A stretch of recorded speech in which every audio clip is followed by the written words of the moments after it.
Hi everybody, it's Sloan and I'm back with another channeled celebrity video. This one is more of an infamous celebrity. It's little JonBenet Ramsey. And in 1996, she was found dead. Now at that time, I didn't have much interest in looking into it or thinking about it because I had small children and that's just not something I wanted to focus on. But as it got into the year of 2005, I was in the process of working at one of the networks on developing a psychic show. During the course of doing that, they brought up JonBenet Ramsey. And at that time, instead of doing video blogs, I was doing writing blogs on my website, and I had taken to automatically writing. Now, the way that I got the information was I asked her to come through and talk to me. And at that time, I would write down whatever wording I got or whatever I heard in my head so that I could keep notes. Because sometimes I'll hear information, especially if I'm reading a client now, and if they don't tape it, I forget it. They'll tell me I said stuff and I'm like, I don't have a clue. If you say so, you pretty much say anything. But at that time, I wrote down that I felt a killer would be found in the Far East, and that he would look approximately between the ages of 28 and 40, brown hair, thin build, reminded me of a gardener, like gardening, something to do with that. And I wrote that down on my blog. Because I was at the networks and in that circle, people were reading my blogs and I was invited to dinner one night. So anyway, the conversation was again turned to JonBenet Ramsey. And I was invited to do a segment on a show called The Insider, which I don't think is around anymore, at the same network. So I went in the next morning and they had this would be in 2006. So it was all that time. I had written about it in 2005. Now we're jumping up to 2006. It had been when that John Mark Kerr had confessed to killing JonBenet Ramsey. Now, when I heard the confession on the news and they asked me to come and speak about it, I actually heard in my head that he wasn't the killer. And I said, but he's not the killer. And I kept saying it and they kept trying to get me to kind of twist it in a different way. And I'm like, no, he's really not the one that killed her. Like, he's for some reason bizarre, but he didn't kill her. Anyhow, the network or the show at the time decided in a meeting that probably that wasn't what they wanted to put out on air. So they reran old tape of another psychic going back to the 90s when they were predicting what happened to JonBenet, which had nothing to do with this man. And they would not run what I said on the segment, that it wasn't him. So you have to really watch when you watch the news, any kind of media, any kind of TV shows, that they're actually bringing in the correct person to speak correctly because they have an agenda. They had an agenda to make it sensational that he was the killer, but he wasn't the killer. He's clearly crazy, possibly could be a killer, and why he'd want to take credit for that, I don't know. But the fact was, I kept saying he's not the killer. So the fact was, he wasn't the killer, and I stated it, but that got cut on the chopping block and it never aired. Now jump ahead to just recently, and the focus on JonBenet Ramsey comes up again. So I thought, out of curiosity, I would try to see what information I could get about this little girl who would be approximately 28 right now, I think. Born in 1990, 2018. That makes her about 28. So I wanted to connect with her energy. So I was meditating 2 days ago and asking for her to come through. And I got this really interesting connection around the time I started seeing images that were coming to me about what happened. So I started to focus on JonBenet Ramsey, and I wanted her to come through to me in any way that she could. Now I will get images and impressions and ideas and sentences and thoughts. Yes, I could be crazy, or it could be coming from outside of me. It doesn't necessarily have to be coming from the person that I'm speaking to. It can be coming from energy around her or energy tags that are still connected here.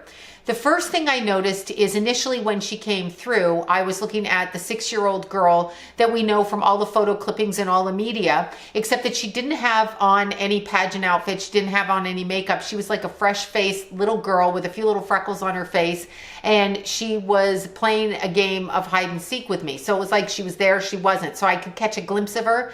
And again, when I say I can catch a glimpse of somebody, the image pops into my head and pops out.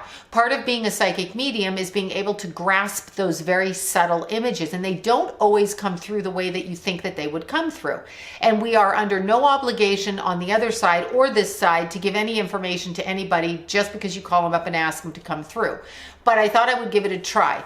Little JonBenet came through, but with a very clean face, like a normal 6-year-old, like anybody's 6-year-old baby. And she came through like that, and I could really see her personality. She was a prankster. She was mischievous. She was curious. She liked to learn things. She was physical. She did all of these kinds of things. And then when I was looking at the image in my mind, suddenly I looked at a woman who had long, pale hair, pale light hair, and was very thin and actually taller than I expected. I figured out this was JonBenet in her adult form. And I know you're going to ask me, why is she in an adult form if she was murdered as a child? And let me explain this to you. From my experience, sometimes a person, a child, will leave this life early at a very young age, and they will continue to grow up on the other side. We do have life after this life, and people will poo-poo that or tell me, whatever, I'm crazy. But I actually ask you to open your mind with this, because to think that this is the only life we have is actually an interesting thought that doesn't make sense. Because we continue to grow. That's why people evolve and are so different on the planet Earth, is because we come down here with different things and goals and minds. But aside from that, I was looking at this kind of tall, slender, shy, quiet girl with long, light hair, very pale blonde hair, darker underneath. And she stood there and she was looking at me. I knew it was JonBenet. She didn't say she was JonBenet. I felt it was JonBenet. And so I knew she was one of those children that was growing up on the other side watching her family. And it's like she was talking to me. She was very introverted. So the energy was internal, extremely studious, actually reminded me of a librarian. She kept showing me images of a library and books and going through massive hallways of books and looking and reading and educating herself and informing herself on things. And then she would flash back to her family, the family that she knew when she was here on this side, alive. She would flash back to her family and basically let me know that she had spent the time since her passing observing her family, watching what was going on and trying to understand it. So of course, I'm going to ask in my head, because that's how I ask. It's kind of a telepathy that goes on. It's not like she's speaking outside of herself. I have heard spirits speak outside of themselves, but in her particular case, she was not speaking outside of herself. So it was a telepathy that I was picking up on. And when she was communicating with me, I asked, who killed you? Because that's the question of the hour, who killed you? And it's been many years, but keep in mind, for some people who've crossed over, their time on the other side is like this, like a flash, whereas 70 years on this side is at times monotonous, boring, stretched out in a big long thing. Like think when you're a kid and you're waiting to go back to school in the summer and time just stretches on, or you're not waiting to go back to school and time speeds up, whatever it is. JonBenet was not wanting to speak about who killed her. She directed my attention to the night before she passed. She showed me the Christmas party, and she showed me like a group of kids. There were lots of little kids there, and they were dressed very nicely. So they all had on what you would say is your Sunday best, or shiny shoes, little pants with little ties for the boys and little dresses for the girls. Like nobody was in jeans and flip-flops, typical California Christmas, not like that. These little kids were dressed up, and they were super excited to be at this party, and they were running around, and JonBenet was no different. She was not listening to her parents. She was not sitting in a corner. She was not shy. She was actually running around. Her brother was there as well, but he was off in a different circle of people, or a different group of kids. She was with the little kids, and there was like 3 little boys around her, and there was her, and she's just showing me little kid fun. That's how it feels to me. She kind of glances at her brother and glances at her mother. And at that moment, I get the image of her mother on my left side and her brother on my right side as I'm looking at you. So it's coming through like this for me. And I feel like the energy between these two is, they understand each other. She holds no ill will to them. She can bring them right up in my mind, which means She considers them not to be a threat to her. That's not to say her parents and her brother didn't bug her, but I don't think they're actually responsible for killing her. I don't feel they are, because there seems to be a warmness from the heart when she brings those images into my head. So I do not feel like it was her brother. I can say her brother was probably weird. She made me feel like that was a weird thing to say about her brother, almost as if she had compassion for what he was going through. But I don't think it's what he was going through in reference to being accused of murdering her or being put through that. I feel like it has to do with something else. So I feel that whatever was going on with her was also going on with her brother, and there is a separation where she understands that he went through similar but different things, and she was doing similar but different things. So it's weird. I almost feel she's speaking to something that went on in their personal life that the two of them understood. He did not kill her. This is just from my perspective as a psychic, but I don't feel he killed her. The other thing is, I don't feel like Patsy killed her either. Now, I'm not saying Patsy didn't know what was going on. She is curious about her mother, and she spent time watching her mother. She spent time looking into how the family reacted after her passing. I got the feeling that she was learning something from the whole experience, from their reaction to her passing. So there was something very connected with her soul that needed to see what was happening on this side. I also am shut right down when I ask who killed her. My mind is taken right back to the party, and I'm looking at a group of adults to the right of her. She's kind of showing me to the right. This is how she's showing me images. So she's a very kind of visual kid, and it's very pictorial. That's how the images are coming through. So she's showing me a group of adults, mainly men, and they're kind of off in a different room. And she's showing me her father, and he's laughing. Somebody actually has a cigar in the room, not her father, but somebody to the right of him. And there's a group of maybe 5 men, 6 men. It's actually 5. It's an odd number, or I don't feel it's even. It's a weird thing to say, but there's like 5 men there, and they're talking business. She's talking about the work. So her dad was doing business. This is what I'm hearing. My dad was doing business. I can see her dad shaking somebody's hand, a bigger man than himself. So he was shaking the hand of somebody who appeared in size bigger than him. And it's like this business deal was being done. So the Christmas party for her dad was about business and not about little kids or parties or festivities or even drugs or alcohol or food or whatever anybody goes to a party for. For her dad, this was about business. And I see her mom, and her mom is actually sitting, so it's to her left. It's like I'm looking through her eyes, so it would be to her left. And her mom is sitting in a group of people, and they're laughing and they're joking. And then there's another little blonde girl that walks up that I feel was a very close friend to JonBenet. The mother was a very close friend, and the little girls are both in the pageant scene, but they don't look like little pageant babies now. They just look like little dressed up kids for Christmas. So JonBenet is sort of showing me the feel of the party, and I'm not scared, and I'm not feeling anything bad about this party if I'm her. Like, it's just a kid's party. I ask again in my mind, who killed you? So I'm trying to get any kind of images that she will let me see. And the first thing I notice is with her face, she goes straight from being a little kid to the adult that I'm seeing, or the older looking child woman, on how to word it. She's in her 20s with the long pale hair, and she puts her head down. There's shame connected to this.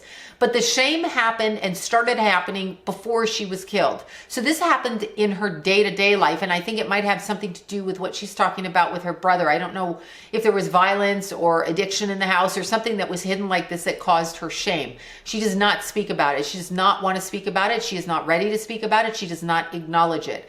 So this is a soul that crossed over. Keep in mind, when we are traumatized on this side and step out of our bodies and cross over, if we have, let's say, been murdered, fallen out of a plane, fallen out of the sky, jumped off a building, actually, if you commit suicide or do something by your own hand, you're probably coming right back through, because that's the stupid thing. You can't really outrun your problems. Kind of sucks. Think you'd kill yourself, you get away from it? Not really. Anyway, she wasn't like that. Her life was actually taken from her. And so when something traumatic, let's say you got hit by a bus, let's say you cross the street and got hit by a bus by accident and were killed, popped out of your body. There's a lot of trauma that comes with you as you cross over, especially in the instance of a murder. And in her particular instance, and everybody that has that kind of trauma, they're going to be conditioned on the other side energetically so that they are brought back to neutral on a soul level, so that their energy is neither in trauma or out of trauma. And I know that's a weird concept because they don't have the physical body anymore, but the emotional and etheric trauma, the trauma that comes with that physicality, lies on the soul. So it's like you wear it. It's like somebody's perfume in a room, then you walk by them and it coats your body. It's like that. They wear the trauma. So a lot of times, and especially when children are involved, they will be put through onto the other side where their energy will be brought back into harmony. So they're not living on a soul level in the trauma. Because what can happen in trauma, at least from my experience from energy that I pick up around me from people that have passed on, clients that come to me, is that if you cross over in that kind of trauma, there's an inkling of like, I want to get back to my family. So you might just jump right back in to incarnate back without releasing that trauma and at least coming back somewhat neutral. So on a lot of instances, they will take the person's energy on the other side, almost energetically cleaning it, I guess, and making it neutral so they can make a decision, not out of fear, not out of trauma, and make that decision. Now, what's interesting is when we cross over, people say, oh, they're, in God's hands. And this is all true to different degrees and different levels, depending on what the soul wants. Eventually we all get there. That is true. But sometimes we retain our personality on a soul level. So the personality of the person goes through many lifetimes. That never leaves. So the soul mark, or the mark of a person's soul, is really what speaks. So just because you die does not mean everything is forgiven, does not mean you even want to talk to somebody like a medium, does not mean you want to respond, and does not mean you are ready on a soul level to find out who killed you. Sometimes people don't know it for quite some time. And again, when I'm illustrating time versus time on this side versus time on that side, it's very different. It's very long and dense over here. Over there, we are without that density. And so technically, although no one's ever told me this, you could spend 100 years over there and it would be like the blink of an eye here. And I suppose if you're waiting for your whole family to cross over and then come back in with them, that might be the case. You might go a whole generation, like 60 years before you incarnate back. And for you, you live on the other side in a different way. Now, the one thing I noticed with JonBenet as the adult or the child that's growing up with her family on the soul side, meaning she's in spirit and her family is here, obviously, except for her mother, which is another interesting thing. When I brought up her mother, she does say that she connected with her mother, but her mother is not around her right now. And I know that a lot of us like to think when we cross over and we go with our parents, our kids, our lovers, our best friend, our dog, our cat. This can be true, but it's not always applicable to every person that passes. It's different in every single case. Sometimes the energy of what you experienced in this life is done, and sometimes until a person is ready to see what happened over here, a person over here is not going to connect with them on that level because there's something that the soul is trying to learn. And I feel she's in a learning process. Again, if she were alive as a person now, she's extremely different than the little JonBenet pageant girl that we knew, pageant child actually. And I think those pageants, I don't know what to say about that, but anyway, the little girl is very different now. As a young woman, she, to me in spirit, is studious. She is focused. She would be a researcher of some kind. She really does remind me of a librarian. And I know there's not like librarians running around the planet anymore because of computers, but she'd be a person that would get into a field and she would research. She's focused like that. She's introverted now. She's not as extroverted. And that could be because of her experience. But as she grew, she became more contemplative. Again, she was a 6-year-old on this side. So what happens when I speak to her energy, she does not want to tell me who it is. Her head lowers. That is shame to me. Every time I try to telepathically or suggest in my head to speak to JonBenet, I can see her lower her head. So she is not ready to tell me, or maybe she just doesn't want to tell me, and that's perfectly fine as well, because they don't have to tell a medium. Just because you go to a medium and you ask someone to pop up does not mean they have to pop up. They're under no obligation to be tied to people on the earth. Now, the reason she is tied to people on the earth is because she is learning something and invested in learning that experience by growing up with them on the other side, which also gives me a little bit of a clue into her passing. Because she is still focused on being in the family unit, although she's not physically here, tells me that she was taken out of her life too early. Now, what do I mean by that? Obviously, she was murdered. We know this. But it was not an accident, and it was not something that was supposed to happen to her. So, for example, many a woman has come to me and they have terminated a pregnancy through their own choice. And when they walk in, some of them, I don't see that on them. I don't see there's nothing in their energy that lets me know that. Other times a woman will walk in and sit down and they will come in with like a 17-year-old child behind them in spirit. And so I'll ask them, were they pregnant 17 years ago? And they'll look at me usually horrified or like, no. And the answer is yes, because the child, its earthbound experience was just in utero, but the mother made a free will decision not to bring that soul through. The soul is still growing up on the other side with the family on this side. So it's an interesting thing. I don't know the reason for that. I've never really been clear on that. But in the reference to JonBenet, she is still with her family on this side, meaning her energy is focused here, meaning she was not meant to go. It was not in her destiny karmically for her to go. Now, this to me sounds like this started a new strand of karma. What can happen with that is she may be in the process of learning about what and how she passed and what the purpose behind that is on a grander scale, on a bigger scale than we would get, like just a child being murdered for whatever reason a human being could think to do such a thing. Horrible.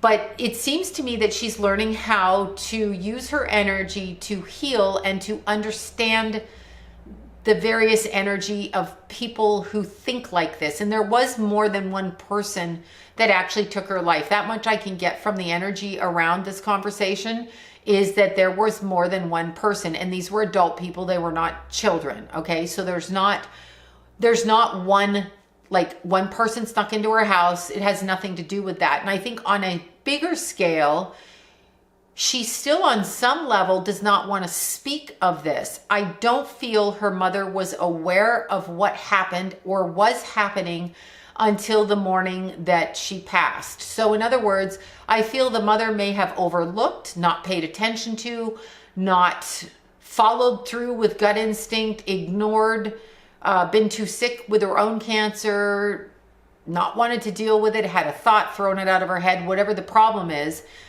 But I feel there is a group of people, and I feel that her passing is not just somebody's a freak and wants to have sex with a kid and wants to choke him or whatever the hell else. It's not that. That's actually not what it is. There is another purpose for it, and I feel that leading up to that purpose, JonBenet carried shame with her. That sounds like abuse in the house to me on some level, or with somebody that is connected to the family home, either through pageants, through photography, through something along these lines. I do feel, in essence, that we're never going to know on this side what happened to her. So I don't feel everybody is going to have concrete evidence. Like, I don't feel anybody's just going to like pop up and say, you know, I was there, I saw this. But I do feel people were there and they saw it. And what's interesting is I'm very confused with her energy, because the first time I channeled her in, I was feeling like on the night of the Christmas party when she's going home, that she was not asleep like her father said going into the house and that he was carrying her, that she was actually awake.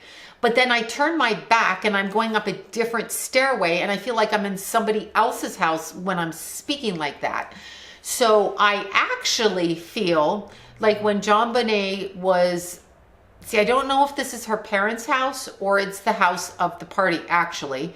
I feel like JonBenet was being her usual precocious self and not listening. She would be very, how would I word this? She would be very much a child that would listen to you, and then like it would be like she would eat too much chocolate and decide, I'm not listening to anybody, and run wild. Okay, so we know how little kids get like that. but I feel like she's going down the walkway, and I actually was going to her house, which is on my right as I'm looking through her eyes, but I'm going to the left now. She's been told to come here. So I feel like her father grabbed her hand, and I feel like she's supposed to be subdued and she's supposed to be quiet, and she's jumping and like running around. She's, you know, when kids drag their feet when you hold their hands, she's doing something like that. Not quite as like aggressive as you might think a kid throwing a tantrum, but she is putting up a fuss, and it's away from her house. So I feel like the beginning of this murder started away from her house. I do feel like there's grown men involved with this. This is just what I'm picking up around. She will not say. She is not going to say. She covers her mouth. Like, she does not want to speak it. The reason somebody might not want to speak it is because it would be devastating to them on some level. And I know that you think because she's dead, because she's on the other side and she's in the light, that it shouldn't be that way, but we are given our free will on both sides to experience things, and I feel she can't talk about this. She cannot talk about this. Now, I don't know who knows and why they know, but she doesn't want to talk about it, so I can't get that. But I do know she has a struggle with her father in a physical sense, walking up a driveway where her little footprints are on like kind of a muddy path, but it's not to her house. I thought at first it was to her house. It is not to her house. It's going in a different direction. So if her house is here and I'm her, I'm going over here. So it's like I'm across the street and to the left. I'm going up this little pathway, and she doesn't want to go. She really doesn't want to go. I keep hearing words like there's business going on. There's a focus like that. I can hear people laughing all over. I can hear them laughing. And then she just stops. It's like she's putting up a fuss. I think what I'm feeling, which is weird, I've never felt this from a spirit before, but I feel like too many people pry into her life and she doesn't want to let you know. She doesn't want to let me know. I'll just say she doesn't want to let me know. She doesn't want me telling you.